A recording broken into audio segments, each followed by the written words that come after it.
मधुबन के बाबा, मधुबन के बाबा मुरली वाले, आपका क्या कहना, आपका क्या कहना। ओम शांति।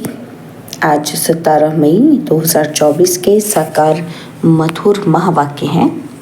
आज मीठे मीठे बाप दादा बोले, मीठे बच्चे, ग्रस्त व्यवहार में रहते हुए ऐसा ट्रस्टी बनो जो किसी भी चीज में आसक्ति न रहे। हमारा कुछ भी नहीं, ऐसा बैगर बन जाओ।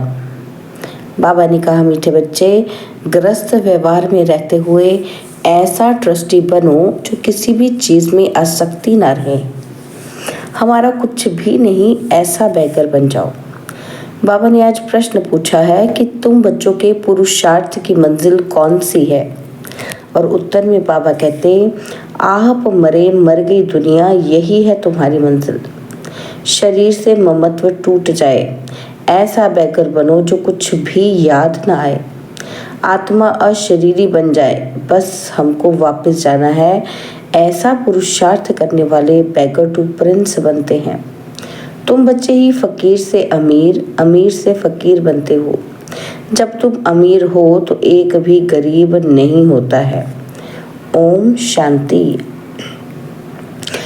बाप बच्चों से पूछते हैं कि आत्मा सुनती है या शरीर सुनता है। आत्मा सुनेगी जरूर शरीर द्वारा। बच्चे लिखते भी ऐसे हैं कि फलाने की आत्मा बाप दादा को याद करती है, फलाने की आत्मा आज फलानी जगह जाती है। यह जैसे आदत पड़ जाती है, हम आत्मा हैं, क्योंकि बच्चों को आत्म अभिमानी बनना है। जहाँ भी देखते हो जानते हो आत्मा और शरीर है, और इनमें है दो आत्माएं। एक को आत्मा और एक को परमात्मा कहते हैं। परमात्मा खुद कहते हैं कि मैं इस शरीर में, जिसमें इनकी आत्मा भी प्रवेश करती है, मैं प्रवेश करता हूँ। शरीर बिगड़ तो आत्मा रह नहीं सकती। अब बाप कहते हैं, अपने को आत्मा समझो।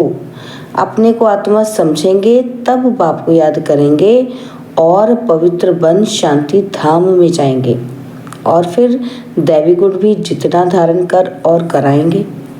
स्वदर्शन चक्रधारी बनकर और कराएंगे, बनाएंगे, इतना ऊंच पद पाएंगे। इसमें कोई मूंझते हो तो पूछ सकते हो। यह तो जरूर है कि मैं आत्मा हूँ।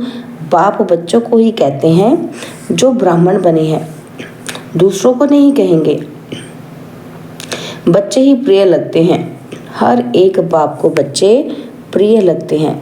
दूसरे को भल बाहर से प्यार करेंगे, परंतु बुद्धि में है कि ये हमारे बच्चे नहीं हैं। मैं बच्चों से ही बात करता हूँ, क्योंकि बच्चों को ही पढ़ाना है। बाकी बाहर वालों को पढ़ाना तुम्हारा काम है। कोई तो झट समझ जाते हैं, कोई थोड़ा समझ कर चले जाएंगे, और फिर जब देखेंगे कि यहाँ तो बहुत वृद्धि हो रही है, तब आएंगे कि देखें तो सही। तुम यही समझाएंगे कि बाप सभी आत्माओं व बच्चों को कहते हैं, मुझे याद करो। सभी आत्माओं को पावन बाप ही बनाते हैं। वह कहते हैं, मेरे सिवाय और कोई को याद ना करो, मेरी अव्यभिचारी याद रखो, तो तुम्हारी आत्मा पावन बन जाएगी। पतित पावन मैं एक ही हूँ, मेरी याद से ही आत्मा पावन बनेगी। इसलिए कहते हैं बच्चों, मामी कम याद करो। बाप ही पतित राज्य से पावन राज्य बनाते हैं, लिबरेट करते हैं। कहाँ ले जाते हैं? शांति धाम और फिर सुख धाम। मूल बात है ही पावन बनने की। 84 का चक्र समझाना भी सहज है। चित्र देखने से ही निश्चय बैठ जाता है। इसलिए बाबा हमेशा कहते हैं, म्यूजियम खोलो भपके से, तो मनुष्यों को भपका खींचेगा। बहुत आएंगे, तुम यही सुनाएंगे कि हम बाप की श्रीमत पर यह बन रहे हैं। बाप कहते हैं, मामेकम याद करो और दैवी गुण धारण करो। बैज तो जरूर साथ होना चाहिए।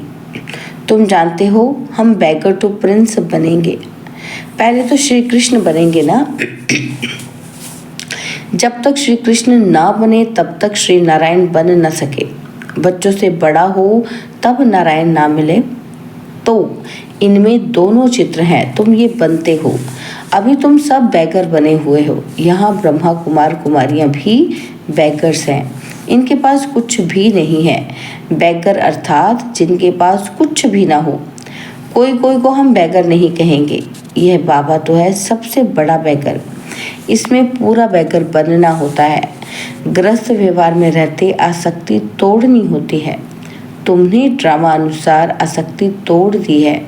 निश्चय बुद्धि ही जानते हैं कि हमारा जो कुछ है वह बाबा को दे दिया। कहते भी हैं ना कि हे भगवान, आपने जो कुछ दिया है वह सब आपका ही है, हमारा नहीं है। वह तो होता है भक्ति मार्ग। इस समय तो बाबा दूर था, अब बाबा बहुत नज़दीक है। भक्ति मार्ग में क्या था?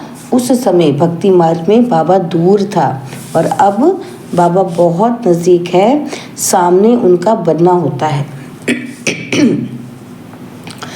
तुम कहते हो बाबा के शरीर को नहीं देखना है। बुद्धि चली जाती है ऊपर। भले ये लोन लिया हुआ शरीर है, परंतु तुम्हारी बुद्धि में है कि हम शिव बाबा से बात करते हैं। ये तो किराए पर लिया हुआ रथ है, उनका थोड़ी है। यह तो ज़रूर है कि जितना बड़ा आदमी होगा तो किराया भी बहुत मिलेगा। मकान मालिक देखेगा, राजा मकान लेते हैं तो 1000 किराए का 4000 बोल देगा, क्योंकि समझते हैं ये तो धनवान है। राजे लोग कभी भी बोलेंगे नहीं कि ये तो जास्ती लेते हो। नहीं, उन्हों को पैसे आदि की परवाह ही नहीं रहती। वह खुद कोई से बात नहीं करते हैं, प्राइवेट सेक्रेटरी ही बात करते हैं। आजकल तो रिश्वत बगैर काम नहीं चलता। बाबा तो बहुत अनुभवी हैं। वो लोग बड़े रॉयल होते हैं। चीज़ पसंद की, बस फिर सेक्रेटरी को कहेंगे इनसे फैसला कर ले आओ। ऐसे माल खोल कर रखेंगे। महाराजा महारानी दोनों आएंगे, जो चीज़ पसंद होगी उन पर सिर्फ आंख से इशारा करेंगे। सेक्रेटरी बात कर बीच में अपना हिस्सा निकाल लेते हैं। कोई कोई राजाएं साथ में पैसा ले आते, सेक्रेटरी को कहेंगे इनको पैसा दे दो। बाबा तो सबके कनेक्शन में आए हैं, जानते हैं कि कैसे कैसे उन्हों की एक्ट चलती है। जैसे राजाओं के पास खजांची रहते हैं, वैसे यहाँ भी शिव बाबा का खजांची है। ये तो ट्रस्टी है। बाबा का इनमें कोई मोह नहीं है।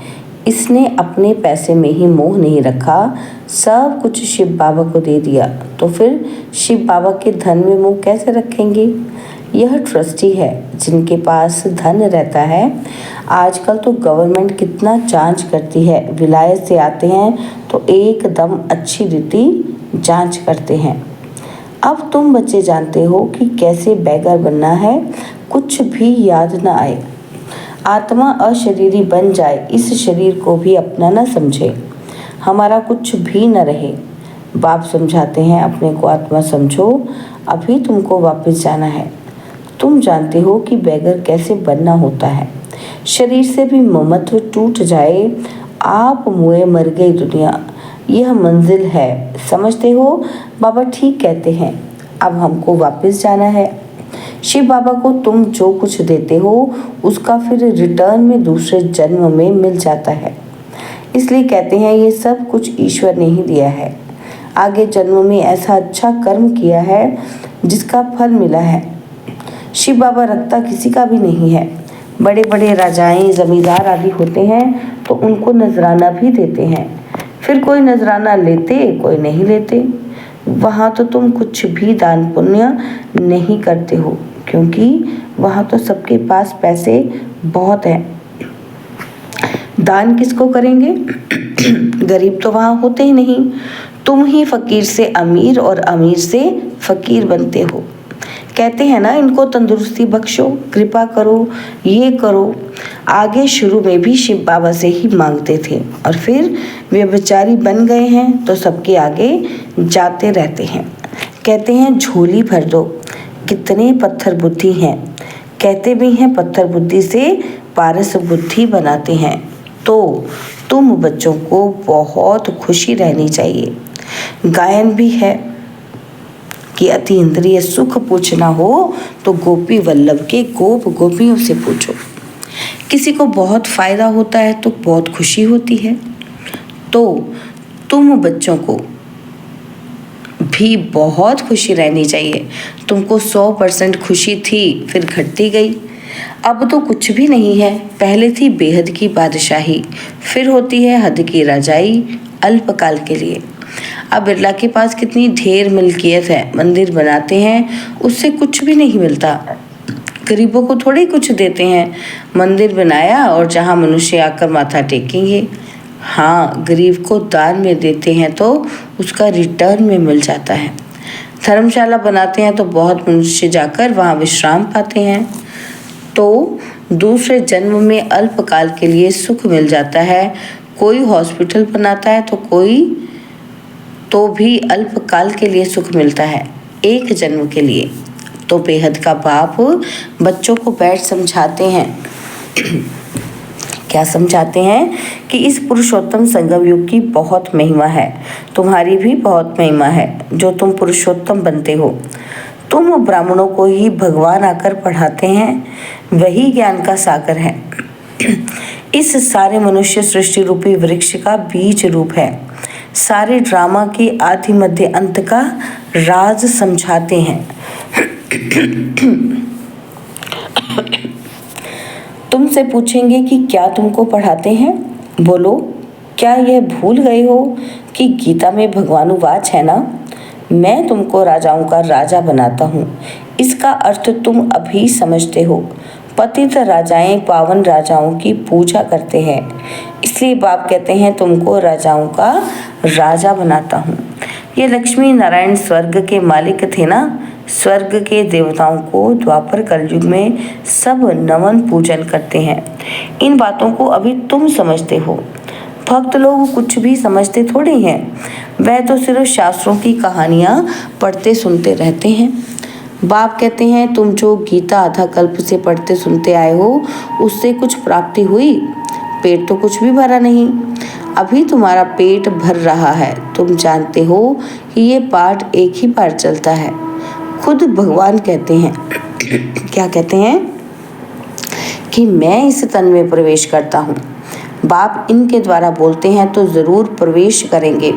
ऊपर से डायरेक्शन देंगे क्या? कहते हैं मैं सम्मुख आता हूँ, अभी तुम सुन रहे हो। ये ब्रह्मा भी कुछ नहीं जानते थे, अभी जानते हैं। बाकी गंगा का पानी पावन करने वाला नहीं है, यह है ज्ञान की बात। तुम जानते हो बाप सम्मुख बैठे हैं, तुम्हारी बुद्धि अब ऊपर में नहीं जाएगी। यह है उनका रथ।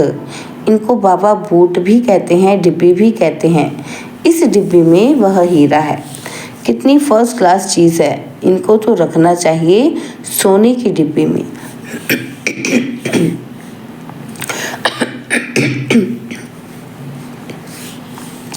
गोल्डन एज डिब्बी बनाते हैं। बाबा कहते हैं ना, धोबी के घर से गई छू। इनको कहते हैं छू मंत्र। छू मंत्र से सेकंड में जीवन मुक्ति, इसलिए उनको जादूगर भी कहते हैं। सेकंड में निश्चय हो जाता है कि हम ये बनेंगे। ये बातें अभी तुम प्रैक्टिकल में सुनते हो। पहले जब सत्यनारायण की कथा सुनते थे तो ये समझते थे क्या? उस समय तो कथा सुनते समय विलायत, स्टीमर आदि याद रहता है।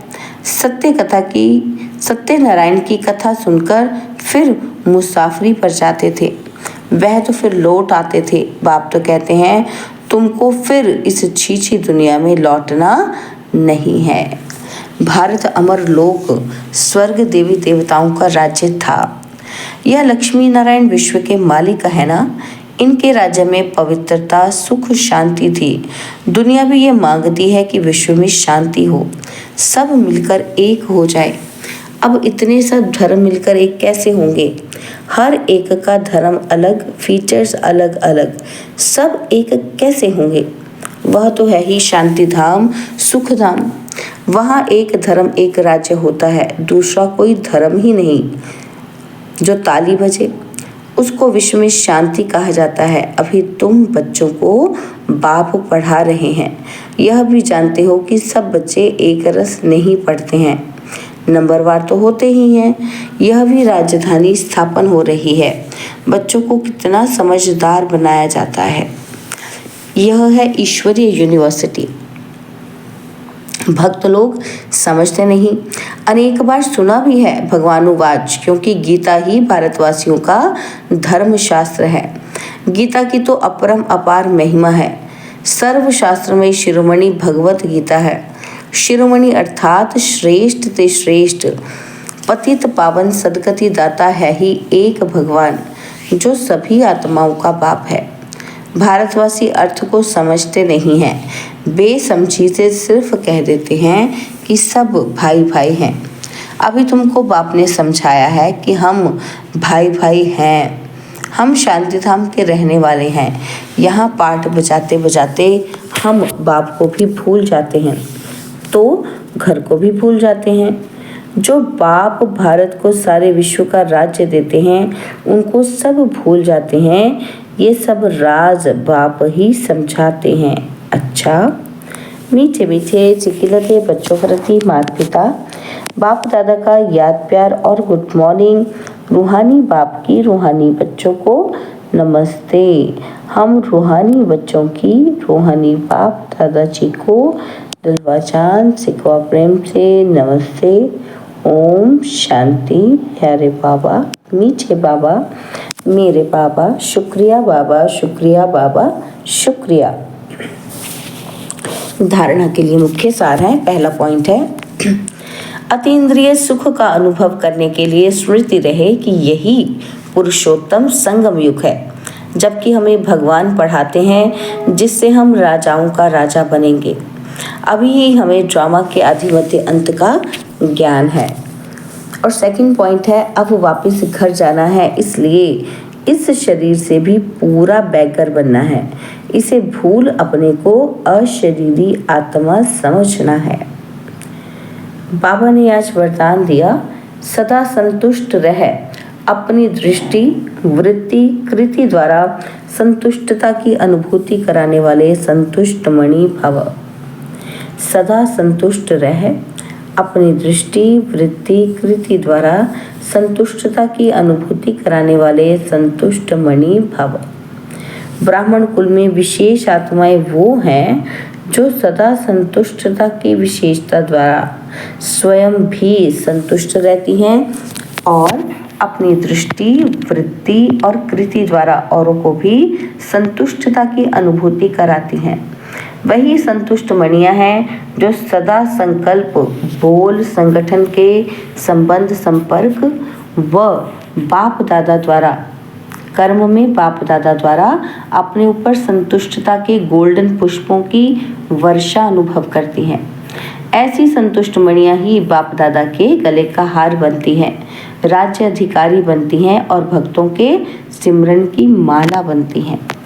स्लोगन है, नेगेटिव और वेस्ट को समाप्त कर मेहनत मुक्त बनो। नेगेटिव और वेस्ट को समाप्त कर मेहनत मुक्त बनो। ओम शांति।